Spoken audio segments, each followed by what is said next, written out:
안녕하세요. 사연 읽어주는 남녀입니다. 오늘도 와주셔서 감사드리며 그럼 오늘의 사연 바로 시작하겠습니다. 안녕하세요. 저는 50대 후반을 바라보고 있는 여성입니다. 작년의 일이에요. 남편은 친구와 함께 필리핀으로 골프 여행을 떠났습니다. 익숙한 출국 인사와 함께 문을 닫고 나간 지 이틀째 되는 밤이었어요. 그 덕분에 저는 오랜만에 혼자서 조용한 밤을 보내고 있었죠. 익숙한 침대에 누웠지만 그날따라 이상하게 잠이 쉽게 오지 않았습니다. 뒤척이며 잠을 청하던 그때였어요. 문자음 하나가 정적을 깨트렸죠. 받아보니 모르는 번호로부터 도착한 문자 한 통이었습니다. 문자는 오직 사진 한 장만이 첨부되어 있었어요. 그 사진을 보는 순간 제 심장이 내려앉는 듯 했죠. 화면에는 제 30년 지기 친구 미정이와 남편이 어깨동무를 한 채 활짝 웃고 있었습니다. 내 친구 미정이와 남편 둘이 만날 일은 전혀 없는 사이였어요. 제 머릿속이 하얘졌죠. 이게 도대체 무슨 상황인지 이해가 되지 않았습니다. 저는 곧바로 그 번호로 전화를 걸었어요. 이게 뭐냐고 따져 물을 생각이었죠. 하지만 상대는 전화를 받지 않았습니다. 신호음만 울리다 또 끊어지기를 반복했어요. 그 순간 또다시 메시지가 도착했죠. 나는 당신 남편의 부정을 알고 있습니다. 제 전화는 받지 않으면서 문자는 하더군요. 목소리를 들키고 싶지 않아 하는 것 같았어요. 일단 저도 문자로 대화를 했습니다. 당신 누구세요? 지금 내 정체가 중요한 게 아닙니다. 이 사진은 뭐죠? 장난치는 건가요? 이건 장난이 아닙니다. 제 친구와 남편이 언제 만난 거죠? 이게 언제 사진인데요? 그리고 무슨 말이 하고 싶은 건데요? 김미정 씨와 당신 남편 오래전부터 내연관계였습니다. 거짓말 마세요. 미정이는 제 남편이랑 만난 적도 별로 없어요. 과연 그럴까요? 당신이 모른 것뿐이죠. 손끝이 떨려 핸드폰을 붙잡는 것조차 힘들었습니다. 처음엔 지인의 장난인가 의심했어요. 하지만 남편과 미정이는 접점이 전혀 없는 사이였죠. 적어도 제가 알고 있기로는요. 남편과 미정이 함께 시간을 보낸 적도 없었고 둘이 따로 연락하는 것도 본 적이 없었습니다. 그리고 이건 장난을 칠 만한 사안이 아니었어요. 그래서 더더욱 이 사진이 사실이라면 너무도 무서운 일이었죠. 저는 다시 상대에게 전화를 걸었습니다. 이번에도 역시 받지 않았어요. 저는 결국 믿을 수 없다는 문자를 보냈죠. 누군가 의도적으로 꾸며낸 함정일 수도 있다고 생각했어요. 제 마음 어딘가에 아직도 남편을 믿고 싶다는 감정이 남아 있었는지도 몰라요. 미정이 또한 오랜 친구였죠. 30년을 넘게 우정을 나눈 친구요. 오랜 세월을 함께한 친구가 제 남편과 그런 관계일 리 없다는 희망을 붙잡고 싶었습니다. 부질없게도요. 저는 의문의 제보자에게 다시 문자를 했어요. 나한테 뭘 원하는데요? 왜 이런 사진을 보내는 거죠? 전화도 받기 어려워하는 사람 말은 솔직히 믿기가 어렵네요. 요즘은 얼마든 이런 사진 조작이 가능하다던데. 이번에는 그 제보자에게 한참 동안 답이 없었습니다.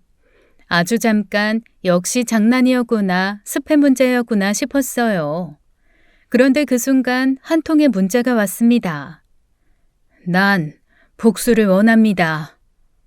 그리고 곧 도착한 다음 사진은 제 희망을 무참히 짓밟아 버렸어요. 화면을 여는 순간 숨이 턱 막혔습니다. 사진 속에는 알몸의 두 사람이 침대에 나란히 누워 있었죠. 미정이와 남편이었어요.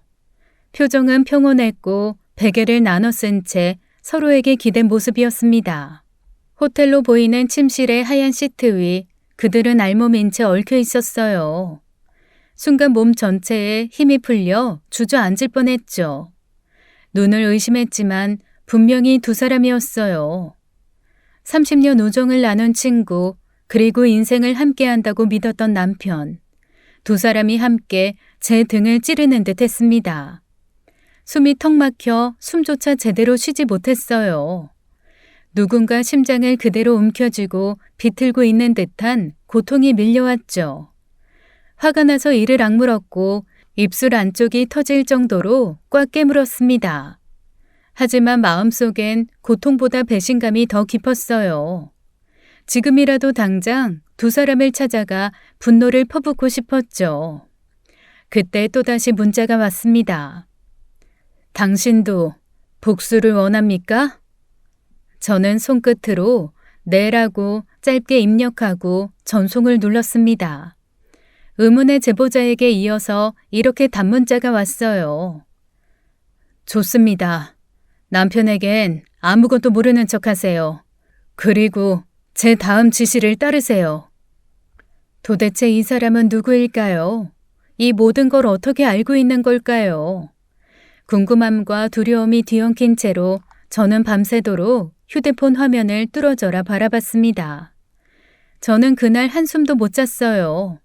가슴속에는 분노가 불길처럼 타올랐거든요.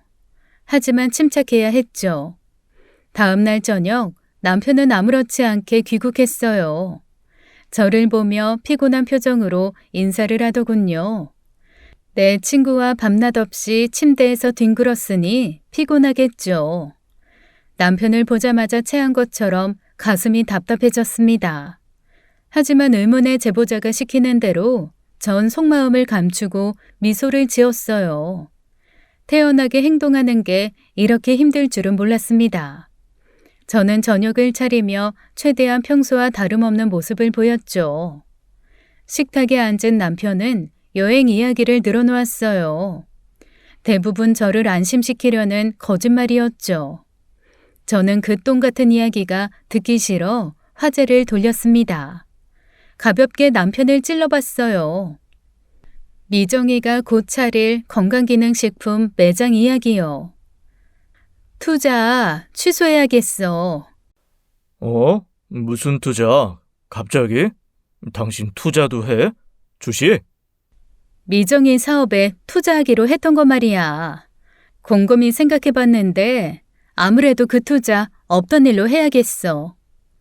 순간 남편이 숟가락을 떨어뜨리더군요. 제 예상대로 남편은 놀라서 어쩔 줄을 몰라 했습니다. 눈동자가 흔들리는 것도 확연히 보였어요.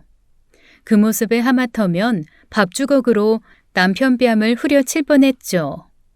남편은 간신히 가짜 웃음을 지으며 제게 이유를 묻더군요. 갑자기 투자 취소는 왜? 미정 씨하고 무슨 일 있었어? 무슨 일이 있었던 건 아니고 그냥 아무리 생각해도 투자하는 게 위험해 보여서. 위험하다니. 지난번에 괜찮다고 잘 이야기했잖아.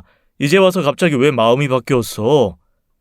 아무래도 미정이 성격 알잖아. 씀씀이가 너무 크고 돈 관리도 허술하고. 에이, 그래도 사업 준비 열심히 하는 것 같던데 너무 그렇게 단정 지을 건 아니지. 단정 짓는 게 아니라 현실적으로 판단하는 거지. 미정이랑 오랜 친구였는데 내가 걔를 몰라? 하지만 이 시점에서 투자를 철회하면 미정 씨 입장이 곤란해질 텐데. 당신 왜 그렇게 미정이 걱정을 많이 해? 이상하네. 난 그냥 당신 친구니까. 원래 사업이 갑자기 자금줄이 막히면 막판에 문제 생길까봐 그렇지. 내 돈 지키자는 건데 당신이 왜 이렇게 당황해야 하는지 모르겠네. 난 당황한 게 아니라 그냥 갑작스러워서 물어본 거지. 남편은 화들짝 놀라면서도 적극적으로 반박하지 못했습니다. 그럴 수밖에 없었겠죠. 여기서 지나치게 미정의 편을 들었다가는 의심을 살 테니 조심스럽겠죠. 남편은 제 눈치를 살피며 말을 더듬었어요. 그 모습을 보니 오히려 우습고 열받더라고요. 여보, 그런데 진짜 지금 와서 갑자기 투자 철회하면 미정 씨가 정말 난처해질 거야. 다시 생각해보면 안 될까? 난처해지는 건 미정이지 당신이 아니잖아. 그런데 왜 당신이 자꾸 이렇게까지 나서서 편을 들어? 아니, 내가 편을 드는 게 아니라 그냥 친구 사이에 돌이라는 게 있으니까 그런 거지. 도리? 지금 당신 말이 이상하다는 생각 안 들어? 당신 요즘 좀 이상해. 뭔가 나한테 숨기는 거 있는 거 아니야? 아니야, 무슨 소리를 하는 거야. 내가 뭘 숨겨. 난 그냥 당신이랑 미정 씨 우정이 깨질까봐 걱정돼서 그래. 웃기지도 않네. 내 우정은 내가 알아서 할게. 당신은 신경 끄고 가만히 있어. 알았어, 알았다고.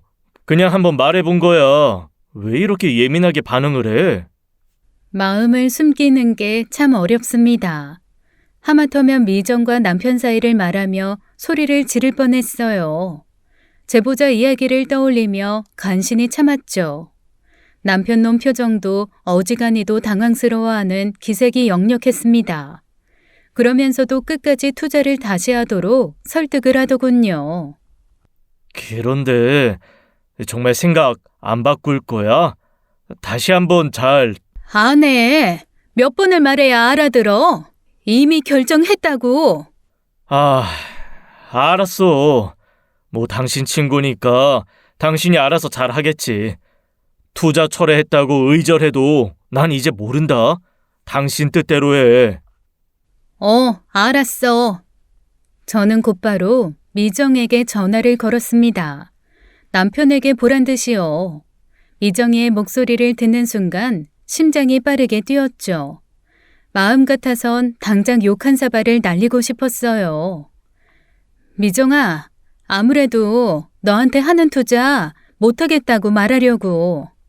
아, 여보. 며칠 더 고민 좀 해보고 말하지. 전화 중이잖아. 당신은 가만히 있어. 여보세요? 소라니? 뭐라고? 무슨 소리야? 갑자기 투자를 못하겠다니. 이미 상가 계약 다 끝났고 인테리어 계약금까지 다 줬단 말이야. 이제 와서 투자 안 하면 나 어쩌라고.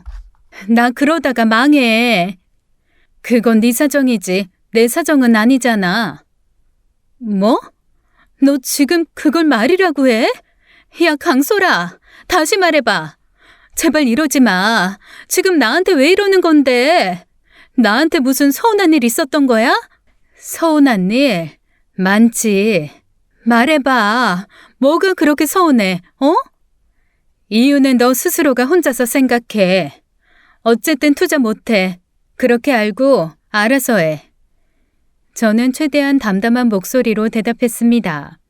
괜히 흥분했다간 남편과 미정이 사이를 언급할지도 몰랐으니까요. 제 목소리가 차가웠던지 미정은 금세 화를 내기 시작했죠. 너 정말 이런 식으로 나오기야? 네가 이러고도 내 친구야? 의리도 없다. 친구를 이렇게 배신하니? 너 이렇게 의리 없고 냉정한 사람이었어? 배신이라 의리라. 미정의 그런 태도를 보며 오히려 웃음이 났습니다. 누가 누구에게 의리를 운운하는지 황당했으니까요. 결국 저는 참을 수 없어 미정에게 소리를 지르고 말았어요. 의리? 네 입에서 그딴 고상한 말이 나오니까 정말 어이가 없네. 누가 누구한테 의리를 따지는 거야? 뭐라고? 지금 내가 의리 없다고 하는 거야? 내가 뭘? 네 스스로 생각해보라고. 진짜 의리 없는 게 누군지? 저는 그대로 전화를 끊어버렸어요. 남편이 저를 보며 크게 한숨을 쉬더군요. 왜 한숨이야? 할 말 있어? 친구한테 그게 뭐냐? 미정 씨 말대로 의리가 없는 거지. 나 의리 없어. 피도 눈물도 없는 사람이라고. 그래서 나 건드리면 좋은 꼴 못 봐. 알아? 이 사람이 왜 이래? 남편이 식사를 끝내지도 못하고는 식탁에서 일어나더군요. 그 뒤로 미정이에게서 쉴 새 없이 문자와 전화가 왔지만 저는 단 한 번도 응답하지 않았습니다. 그날 밤 남편의 휴대전화 진동이 조용히 울렸어요. 남편은 힐끔 발신자를 보더니 전화를 받지 않더군요. 누군지 뻔했습니다. 누가 봐도 미정의 전화일 거라고 확신했죠. 남편은 30분 뒤에 제 눈치를 보다가 밖으로 나갔어요. 거실 소파에 앉아 남편이 돌아오기만을 기다렸습니다. 몇 시간이 지나도 남편은 돌아오지 않았어요. 자정이 넘은 깊은 밤 현관문이 열리고 남편이 들어왔어요. 모습은 초췌했고 얼굴에는 피곤함과 짜증이 가득했죠. 당신 이 밤중에 어딜 다녀오는 거야? 어? 앉았어? 10시만 넘으면 기절하는 사람이. 요즘은 괜히 열이 올라서 잠이 잘 안 오네. 어디 갔다 오냐고. 갑자기 친구가 급하게 좀 보자고 해서 나갔었어. 친구? 누구? 그냥 당신이 모르는 친구야. 별거 아니고 그냥 잠깐 얘기만 하고 왔어. 그래? 그런데 얼굴은 왜 그렇게 안 좋아? 무슨 큰일이라도 있었던 사람처럼. 무슨 큰일이야. 그냥 좀 피곤해서 그래. 새벽이잖아. 늦었으니까 그만 자자. 그래 뭐, 알겠어. 근데 당신 목소리는 왜 그렇게 떨어? 떨긴 뭐가 떨어. 그냥 추워서 그래. 얼른 들어가서 쉬자. 남편의 거짓말이 뻔히 보였어요. 눈빛이 불안과 초조함으로 흔들리고 있었죠. 저는 더 묻지 않았습니다. 이미 제 머릿속에서는 남편과 미정이 나눈 불편한 대화가 그려지고 있었으니까요. 남편은 미정이에게 시달렸겠죠. 제 투자 철회 때문에 미정이 화가 나서 남편에게 퍼부었을 테고 남편은 그걸 해결하지 못한 채 집으로 돌아왔겠죠. 저는 이런 꼴사나운 모습의 남편이 너무나 혐오스러웠습니다. 다음 날 아침 저는 의문의 제보자에게 다시 연락을 시도했어요. 수차례 전화를 걸고 문자를 보내보았지만 제보자는 전혀 응답하지 않았죠. 그래서 더 답답하고 초조했어요. 지금 당장 제가 할 수 있는 일이 아무것도 없었으니까요. 그냥 이쯤에서 증거를 뿌리고 이혼을 해야 하나 고민이 깊어지고 있었습니다. 그렇게 무기력하게 일주일이 지나갔습니다. 일주일 동안 저는 일단은 평범한 척 살아야 했어요. 고통스러운 시간이었어요. 그러던 어느 날 오후 갑자기 제보자로부터 문자가 도착했습니다. 제게 선물을 하나 보냈다고 하더군요. 퀵으로 보내서 곧 도착할 거라고 했습니다. 심장이 쿵쾅거렸어요. 도대체 어떤 선물일지 또 무슨 충격적인 비밀을 알게 될지 긴장했죠. 정확히 1시간 뒤 초인종 소리가 울렸습니다. 저는 급히 문 앞으로 달려나갔어요. 퀵 기사에게서 노란색 봉투를 받고 서둘러 문을 닫았습니다. 봉투를 열어보고 저는 너무 놀라 숨이 막혔어요. 봉투 안에는 미정이 모텔을 드나드는 장면이 담긴 사진 수십 장이 들어있었습니다. 그런데 저는 사진을 보다가 크게 충격을 받았어요. 뭐야, 이 남자? 이 사람 도대체 누구야? 내 남편이 아니잖아. 사진 속의 그 남자는 제 남편이 아니었어요.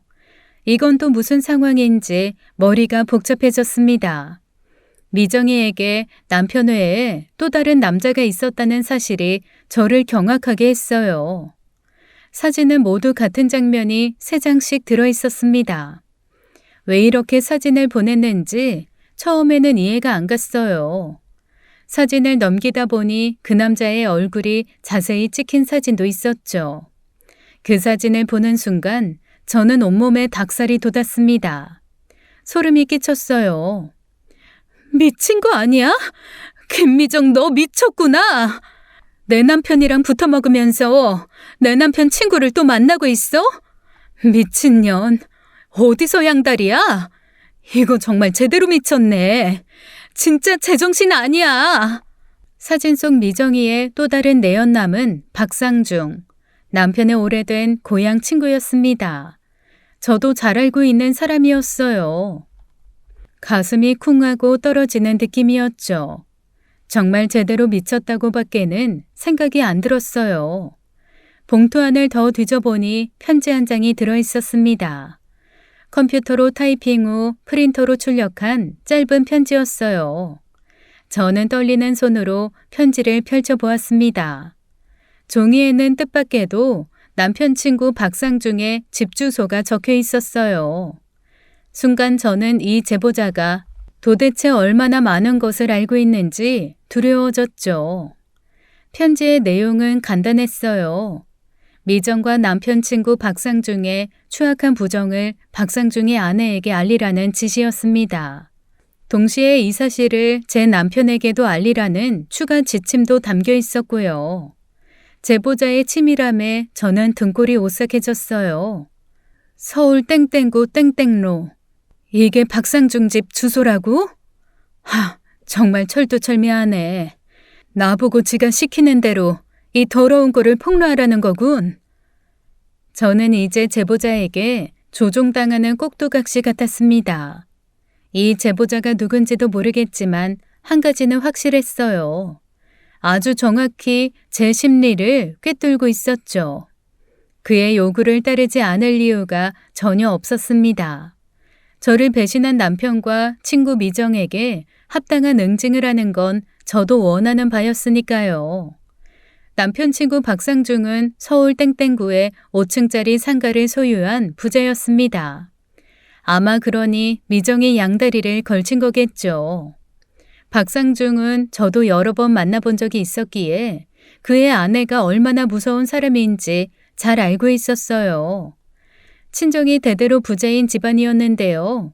아마 자기 남편 박상중의 외도를 알면 박상중은 물론이거니와 상간녀 김미정도 곱게 죽지 못할 겁니다. 저는 주저하지 않기로 했어요. 한편으론 이 제보자가 누구인지 여전히 궁금했어요. 이토록 세세한 내용을 알고 있으면서 굳이 저를 돕는 이유가 무엇인지, 도대체 저를 도와 무엇을 얻으려는 건지 혼란스러웠죠. 하지만 지금 중요한 건 이 제보자의 정체가 아니었습니다. 제 남편과 김미정을 제대로 조지는 게 중요했죠. 저는 편지의 지시대로 행동하기로 결심했어요. 좋아. 누가 됐든 상관없어. 날 이용해서 복수하고 싶다면 얼마든지 이용해봐. 대신 나도 내가 원하는 대로 확실히 끝장을 봐주겠어. 저는 다음 날 아침 일찍 제보자의 편지대로 행동했습니다. 먼저 사진 한 세트를 꼼꼼히 확인하고 익명으로 봉투에 담았죠. 수신이는 당연히 남편 친구 박상중의 아내였습니다. 그녀가 직접 받아볼 수 있도록 집 주소와 이름을 명확히 적었어요. 그 순간에도 제 심장이 크게 뛰었습니다. 이 봉투 하나가 또 다른 집안을 완전히 쑥대밭으로 만들겠죠. 하지만 숨길 순 없었어요. 남편 친구의 아내분도 저처럼 피해자니까요. 한순간 마음은 아프겠지만 그분도 알아야 할 건 알아야 했습니다. 그리고 저처럼 피해 복수를 해야 하죠. 사랑하는 사람을 배신한 이들은 죽을 만치 큰 고통을 받아 마땅하니까요. 다음으로 남편에게 보낼 사진 세트를 따로 준비했습니다.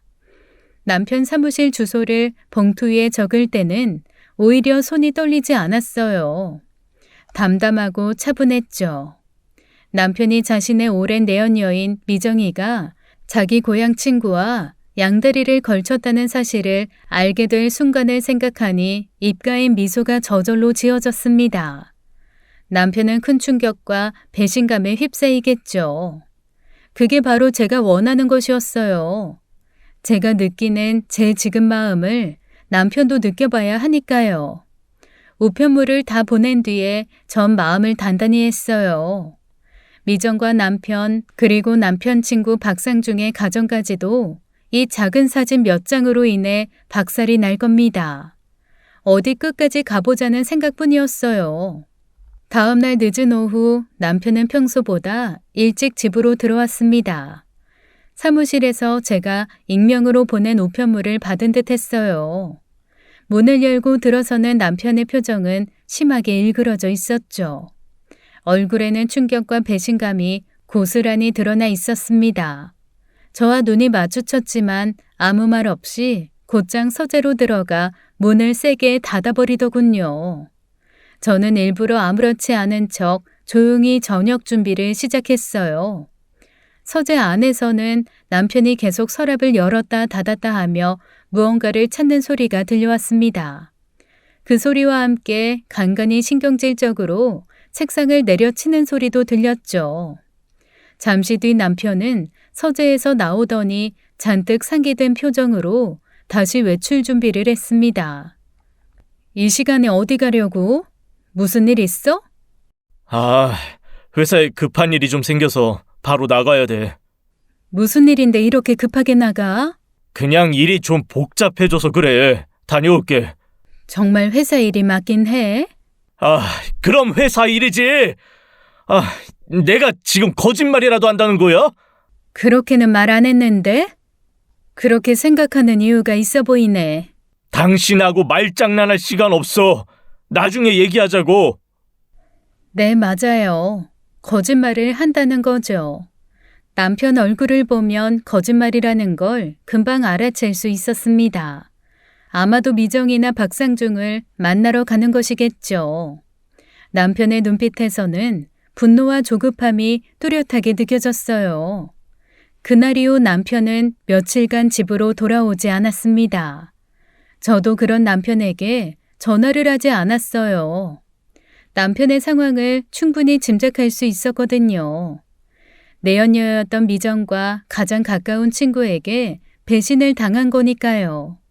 믿음에 대한 배신, 그리고 그 배신에 따른 마음의 상처, 제가 겪고 있는 것과 같은 고통이었어요. 아마 남편은 어딘가에서 술독에 빠져 살고 있을 겁니다. 제보자의 계획은 무서울 만큼 정확하게 예리했어요. 저는 오랜 고민 끝에 의문의 제보자에게 문자를 했습니다. 이제 그만하려고요. 저 남편과 이혼하려고 합니다. 누구신지 모르겠지만 감사했습니다. 제가 문자를 보내고 얼마 지나지 않아 제보자에게 답이 왔습니다. 아직 하나가 더 남았습니다. 기다리세요. 대체 이게 무슨 소리일까요? 하나가 더 남았다니요. 저는 이쯤에서 궁금증보다 두려움이 더 생기기 시작했죠. 제가 모르는 비밀이 하나 더 있고 마지막 비밀인 만큼 매우 충격적일 게 분명해 보였습니다. 그리고 그날 오후 제 휴대전화가 울렸어요. 이상하게 예감이 좋지 않았습니다. 저는 떨리는 손으로 전화를 받았어요. 전화를 통해 들려온 남편의 소식은 제가 상상한 것보다 훨씬 끔찍한 내용이었죠. 여보세요? 이종구 씨 아내분 맞으십니까? 네, 맞는데요. 무슨 일이시죠? 여기 땡땡 경찰서 형사과입니다. 지금 바로 와주셔야겠어요. 네? 경찰서요? 무슨 일로? 남편 되시는 분이 이종구 씨 맞으시죠? 네. 남편분께서 피해자를 심하게 폭행하셨어요. 피해자는 사망하셨고요. 그래서 지금 긴급 체포된 상태입니다. 뭐라고요? 죽었다고요? 피해자가 누군데요? 박상중 씨라는 분인데요. 자세한 내용은 서해 오셔서 들으셔야 해요. 지금 당장 경찰서로 와주세요. 전화를 끊은 저는 도저히 진정할 수가 없었습니다. 마음을 가다듬으려고 해도 손과 발이 떨리고 현기증이 몰려왔어요. 상황이 이렇게까지 심각하게 번졌다는 사실을 저는 전혀 예상하지 못했죠. 가슴 속에는 남편과 미정, 그 둘에 대한 복수심과 배신감이 여전히 남아 있었지만 이렇게까지 끔찍한 결과를 원한 것은 아니었습니다. 저는 서둘러 경찰서로 향했어요. 경찰서에 도착했을 때 담당 형사가 저를 기다리고 있었죠. 형사님, 제가 너무 혼란스러워서 그러는데 지금 상황이 어떻게 되는 거죠? 사람이 죽었다뇨. 저희 남편이 정말 사람을 죽였나요? 네, 안타깝지만 맞습니다. 목격자 진술과 CCTV를 확인한 결과 남편분이 피해자인 박상중 씨를 폭행했고 박상중 씨는 현장에서 즉사하셨습니다. 김미정은요? 김미정도 현장에 있다고 들었는데. 김미정 씨는 현재 응급실에서 치료 중이에요. 얼마나 다쳤는지까지는 제가 정확히 모르지만 긴급 수술에 들어갔고 상태가 좋지는 않은 걸로 알고 있습니다. 형사의 설명에 따르면 남편은 그날 밤 미정과 그의 친구를 찾아가 격렬한 말다툼을 벌였다고 했어요. 미정이 남편에게 매달리며 용서를 구하는 동안 친구는 오히려 당당하게 남편을 조롱하며 비웃었다고 합니다. 분노를 참지 못한 남편은 주위에 있던 둔기를 들고 친구를 수차례 가격했고 그 충격으로 친구는 현장에서 사망했다고 합니다. 이를 말리던 미정 역시 남편의 손에 맞아 심한 부상을 입었다는 이야기를 듣고 저는 정신이 아득해졌어요.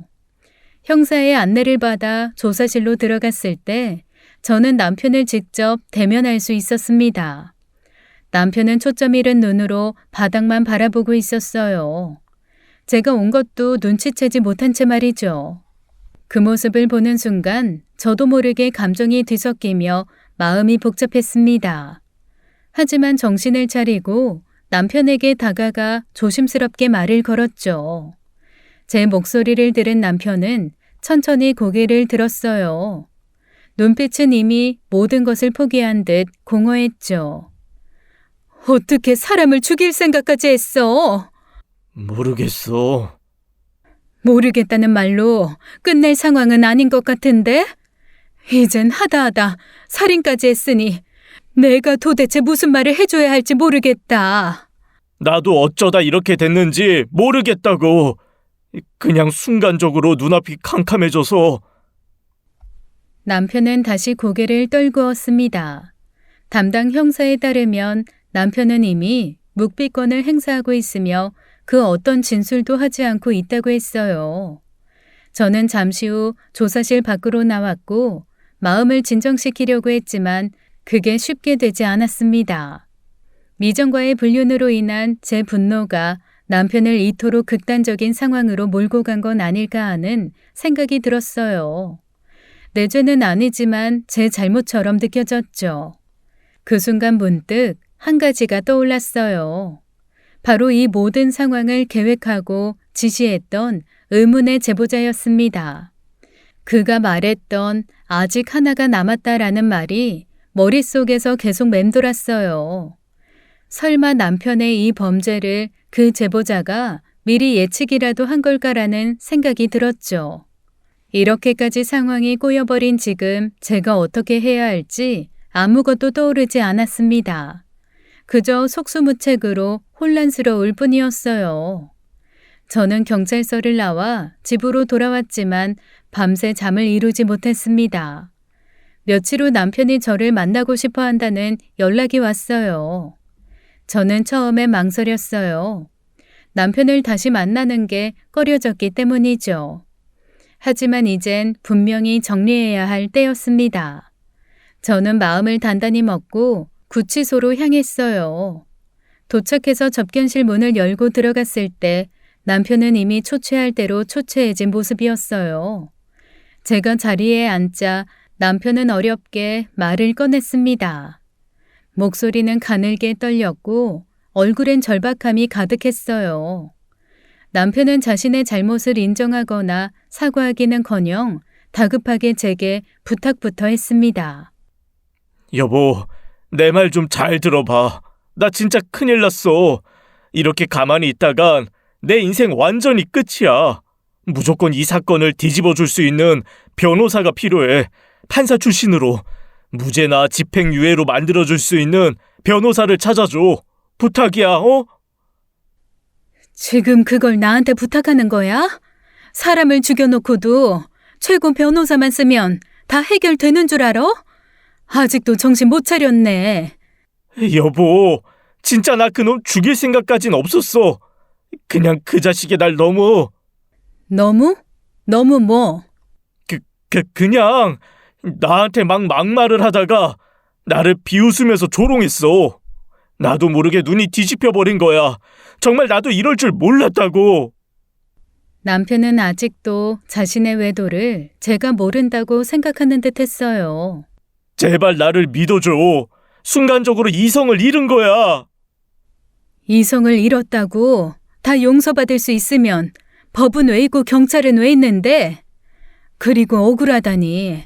당신이 억울할 처지는 아닌 것 같은데? 여보, 나 진짜 이렇게 될 줄 몰랐어. 난 진짜 당신밖에 의지할 데가 없어. 제발 이번 한 번만 도와줘. 그 순간 저는 남편을 바라보며 씁쓸한 웃음이 나왔어요. 아직도 자신의 입장만을 생각하고 있는 남편의 모습에서 환멸이 느껴졌죠. 도움받을 자격이 있는지부터 생각해봐야 하지 않을까? 뭐? 저는 남편을 차갑게 응시했습니다. 더 이상 참을 이유도 없었고 더 이상의 연민이나 동정도 필요 없었어요.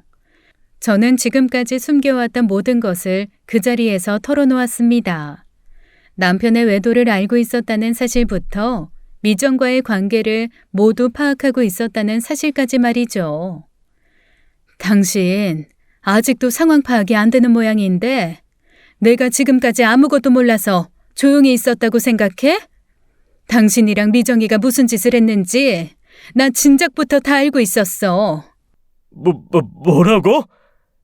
당신이 어떻게 그걸? 필리핀에서 당신이랑 미정이가 호텔에서 같이 있었던 것도 나 몰래 만나고 다닌 것도 전부 다 알고 있었다고. 내가 모를 거라고 생각했어? 제 이야기를 듣자마자 남편의 얼굴에 핏기가 사라지기 시작했습니다. 마치 전혀 예상하지 못했다는 듯 경악스러운 표정으로 저를 쳐다봤어요. 그의 목소리엔 당황과 분노 그리고 두려움이 뒤섞여 있었죠. 이 개같은 그 사진들 당신이 보낸 거였어? 처음부터 끝까지 이 모든 걸 당신이 꾸민 거냐고. 착각하지 마. 난 그런 사진 찍은 적 없어. 무슨 소리를 하는 거야? 그 사진들을 보낸 게 당신이 아니면 대체 누가 나한테 그딴 걸 보냈단 말이야? 처음부터 날 함정에 빠뜨리려고 준비한 거 아니었어? 당신이? 웃기지 마. 처음엔 나도 당신이랑 미정이 둘이서 몰래 만나고 다니는 것만 알고 있었지. 박상중 얘긴 전혀 몰랐어. 그 사진들은 내가 찍은 거 아니야. 그럼 도대체 누가 그런 사진을 찍어서 나한테 보냈다는 건데 날 이렇게 끝장내려는 게 당신 말고 또 누구겠어? 당신이잖아. 누군진 나도 모르지. 그런데 확실한 건 당신을 죽도록 증오하는 사람이 나 말고 또 있는 거야. 무슨 소리야? 내가 대체 누굴 그렇게 증오받을 만큼 잘못했다는 거야? 말도 안 된다고. 이거 다 조작이야. 모함이라고. 난 도저히 이해할 수가 없어. 이해 못하겠다면 지금까지 살아온 당신 인생을 한번 제대로 돌아봐. 당신이 살아온 동안 당신 때문에 고통받은 사람이 나 하나뿐일 것 같아? 아마 생각보다 많을걸? 말도 안 돼. 당신은 이 모든 상황이 이해가 돼? 그걸 나한테 물어봤자 소용없어. 이미 벌어진 일이고 당신이 지금까지 어떻게 살았는지 돌아보면 답 나오지 않을까? 사람들은 생각보다 오래 상처를 기억하니까. 남편은 그 말을 듣고 한동안 아무 말도 하지 못했습니다. 남편 표정엔 혼란과 공포가 어지럽게 엉켜 있었어요. 저는 자리에서 일어나며 차갑게 남편에게 마지막 말을 건넸습니다. 이혼해. 잠깐만 여보. 이혼이라니. 지금 이 상황에서 나한테 이러면 난 어떡하라고. 다 당신이 자초한 일이잖아. 알겠지만, 아니, 모르나? 그럼 분명히 지금 말할게. 나 이제 당신 얼굴 보는 것도 끔찍해. 알아. 내가 정말 다 잘못했어. 하지만 지금 날 버리면 나 진짜 끝이야, 여보. 한 번만 더 생각해봐, 어? 정말 싫다. 뻔뻔하게 부탁하는 당신 얼굴 정말 더 이상 보고 싶지 않아. 여보, 제발. 정말 내가 평생 속죄하며 살게. 이번 한 번만 나한테 기회를 줘. 다 정리하고 처음부터 다시 시작하자. 제발 부탁할게. 부탁하지 마. 아직도 모르겠어? 이미 넌 끝났어. 그냥 평생 감옥에서 썩어. 여보! 접견실 문이 닫히는 순간 저는 깊은 숨을 내쉬며 생각했습니다. 이 모든 상황을 조종하고 있는 의문의 제보자의 목적은 과연 무엇일까? 저조차도 알지 못하는 그 비밀을 파헤쳐야 한다는 강한 예감이 들었습니다. 이제 제가 진정으로 마주해야 할 상대는 더 이상 남편이나 미정이가 아니라 철저하게 숨어있는 그 의문의 제보자일지도 모른다는 생각이 머릿속에서 떠나질 않았죠. 결국 저는 며칠을 고민하다가 용기를 내어 의문의 제보자에게 연락을 했습니다. 도대체 어떻게 김미정과 제 남편의 부정을 모두 알고 있었는지, 그의 정체가 무엇인지 묻고 싶었어요. 제 문자를 받은 제보자는 한참이 지난 후 간단히 답을 보내왔습니다. 자신이 누군지 알고 싶다면 직접 찾아오라고 하며 주소 하나를 보내왔죠. 솔직히 두려웠어요. 대체 뭐하는 사람일지 감도 안 왔으니까요. 무서운 사람들일 수도 있었습니다. 하지만 저는 곧바로 차를 몰아 그 주소로 향했어요. 그곳은 도심에서 조금 떨어진 조용하고 평범한 주택가였습니다. 도착하니 한 집 앞에 젊은 남자 한 명이 저를 기다리고 있었어요. 그는 제가 올 것을 이미 알고 있었다는 듯 차분히 인사를 건넸죠. 저를 안내한 남자를 따라 집 안으로 들어섰습니다. 그가 안내한 방은 작은 병실처럼 꾸며져 있었어요.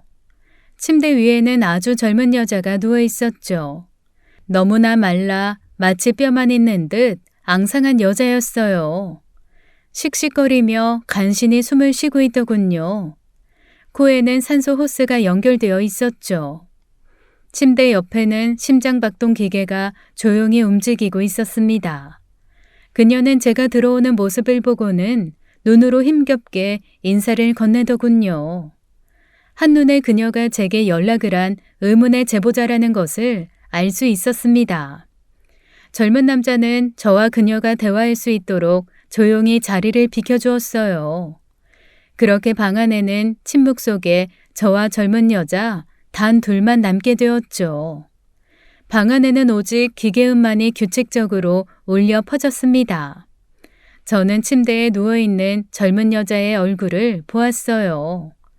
그녀는 힘없이 침대 옆에 설치된 컴퓨터 자판 위로 손을 간신히 움직이기 시작했어요. 천천히 타자를 치자 곧 컴퓨터가 그 타자를 읽어주었죠. 그 순간 저는 왜 그녀가 그동안 전화 통화를 피했는지, 그리고 문자로만 소통할 수밖에 없었는지 알게 되었어요. 무엇이 궁금하신가요?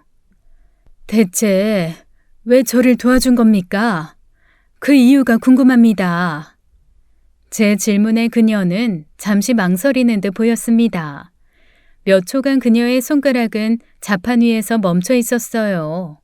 그리고 다시 손가락이 움직이자 컴퓨터가 차분한 목소리로 그녀의 말을 대신했습니다. 김미정은 악인입니다. 저는 오랫동안 그녀를 지켜봐왔어요. 그녀는 젊어서부터 보험 설계사로 일하며 사람들을 속이고 보험 사기를 저질러 왔습니다. 돈을 위해서라면 수단과 방법을 가리지 않았죠. 그리고 그녀는 이미 유부남이었던 남자들까지 만나며 돈을 갈취하고 가정을 파괴하는 일까지 서슴지 않았습니다. 제 남편 같은 남자요? 네, 맞습니다. 이해가 안 되네요. 단지 김미정이 악인이었기 때문에 복수를 하고 싶었다고요? 다른 이유가 없이요? 저는 왜 도운 건데요? 이번에도 그녀는 곧장 대답을 하지 못했습니다. 침묵이 길어지고 그녀의 눈가에 눈물이 맺히기 시작했어요. 저는 예상치 못한 그녀의 행동에 순간 당황을 했죠. 심전도 기계에서 작은 경고음이 울렸습니다. 곧바로 방 밖에서 기다리던 젊은 남자가 급히 방으로 달려왔어요. 그리고는 그녀의 상태를 살폈죠. 젊은 여자가 괜찮다는 듯 남자에게 고개를 가볍게 끄덕이자 그제야 남자는 다시 조용히 방을 나갔습니다. 그녀는 천천히 호흡을 가다듬고 다시 자판을 두드렸어요. 쓰고 지우고 다시 쓰고 그렇게 몇 번을 했죠. 무언가 말을 할까 말까 오랜 고민을 하는 듯 했습니다. 그리고 결심이 섰는지 다시금 컴퓨터의 목소리가 방 안에 울려 퍼졌어요. 저는 김미정의 친딸입니다. 그 말을 듣는 순간 숨이 턱 막혔습니다. 도무지 상상도 못한 믿기 어려운 현실이었어요. 김미정은 오래전 유부남과 불륜을 저지르다가 저를 임신했습니다. 저를 낳고는 단 한 번도 안아보지 않고 곧바로 고아원에 버렸죠. 그 덕분에 저는 어머니도 아버지도 그 누구의 정도 느껴보지 못했습니다. 저는 어머니가 누군지도 모르고 고아원에서 외롭게 자랐습니다. 제 인생은 항상 어머니를 그리워했습니다. 제가 어머니를 찾고 싶었던 건 제 병 때문입니다. 제가 곧 죽기 때문입니다. 저는 루게릭에 걸려 이제 얼마 살지 못합니다. 죽기 전에 단 한 번이라도 어머니 얼굴을 보고 싶었습니다. 단지 그뿐이었어요. 하지만 어렵게 찾은 어머니는 제 상상과는 다르더군요. 잔인하고 비열한 사람이었습니다. 그녀는 힘겹게 손가락을 움직이며 타자를 치고 있었습니다. 그러면서 끝없이 눈물을 흘렸죠. 감정이 느껴지지 않는 컴퓨터 음성과 눈물 흘리는 그녀의 얼굴이 겹쳐지며 이상하게도 제 마음은 더 찢어지게 아팠어요. 저는 말없이 그녀를 바라보았습니다. 저 또한 눈물을 흘리면서요. 10여 년 전 사고로 잃은 제 딸 생각도 났습니다. 어머니를 조사하면서 당신의 남편과 불륜 관계였다는 걸 알게 됐습니다. 그리고 당신은 예비된 또 다른 희생자였어요. 그래서 당신을 도와주기로 했습니다. 예비 희생자라뇨? 그게 무슨 말이죠? 대체 어떤 희생이요? 지금까지 이 모든 뒷조사를 혼자서 하신 겁니까? 그녀는 천천히 고개를 저으며 다시 손을 움직였습니다. 아니요. 그건 제 남편이 해준 일입니다. 그는 제 병이 악화되기 전부터 저를 도와왔습니다. 마지막 소원을 들어주고 싶다고 했죠. 저는 이제 곧 세상을 떠나겠지만 그 사람은 끝까지 제 곁을 지켜줬습니다. 저는 이제 모든 것을 이해할 수 있었습니다. 방금 전까지 알지 못했던 모든 진실들이 마치 폭풍처럼 제게 밀려왔어요. 젊은 여자의 말을 들은 저는 너무 큰 충격에 정신이 멍해졌죠. 그녀의 삶이 이토록 가혹하고 아플 수 있었는지 그 이야기를 듣는 것조차 견디기 힘들 정도였습니다. 마음을 추스르고 저는 어렵게 다시 입을 열었어요. 머릿속엔 아직 풀리지 않은 궁금증 하나가 남아있었기 때문이죠. 그럼 제 남편이 저지른 그 사고, 당신이 말했던 마지막 하나가 바로 그 사고였던 건가요? 그녀는 제 질문을 듣고 잠시 생각에 잠겼습니다. 그리고 천천히 손가락을 움직여 자판 위에 무언가를 적으려고 했죠. 하지만 갑자기 심전도 기계에서 또 한 번 급박한 경고음이 울렸죠. 방 밖에 있던 젊은 여자의 남편이 급하게 문을 열고 들어왔습니다. 남자는 침대로 빠르게 다가가 젊은 여자의 상태를 꼼꼼히 살폈어요. 호흡이 거칠어진 그녀를 보며 남자는 침착하게 산소 공급량을 조정했죠. 그녀의 호흡이 조금씩 진정되자 남자는 한숨을 내쉬고는 제게로 다가왔습니다. 죄송합니다. 이제 더는 무리하시면 안 돼요. 아내 상태가 지금 좋지 않아요. 나머지는 제가 대신 말씀드리겠습니다. 젊은 여자의 남편은 침착한 말투였지만 눈빛에서는 슬픔이 가득했어요. 저는 그런 그를 바라보며 고개를 끄덕였죠. 남자는 침착한 손짓으로 제게 서류 하나를 건네며 이야기를 했어요. 이게 당신 남편과 김미정이 꾸며놓은 보험 계약서예요. 당신 명의로 되어 있지만 실제로는 당신 남편과 김미정이 당신 몰래 만들어둔 것입니다. 이 보험은 당신이 죽어야만 돈이 지급되는 구조예요. 그들의 목적이 명확하지요. 남자의 말에 저는 큰 충격을 받았습니다. 이게 무슨 말인가요? 남편이 결국 저를 죽이려 했다는 사실이잖아요. 믿기지 않았죠. 이걸 알고 아내는 가만히 있을 수 없다고 했어요. 그래서 이 모든 진실을 당신이 꼭 알길 바랬던 거죠. 하지만 당신 남편이 분노를 참지 못하고 김미정과 박상중을 공격한 건 저희도 예상 못한 일이었어요.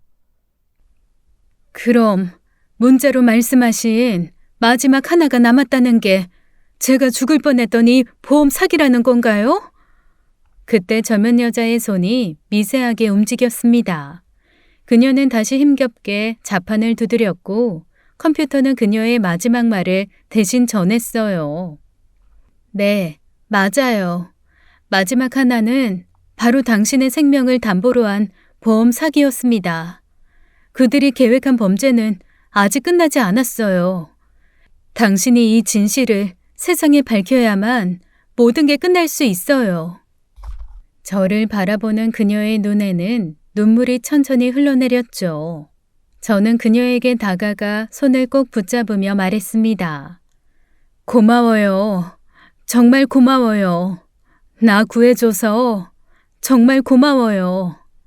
이제 당신은 아무 걱정하지 마세요. 내가 이 사람들의 죄를 세상에 말할 테니. 그 순간 젊은 여자의 얼굴에 아주 희미한 미소가 스쳐 지나갔습니다.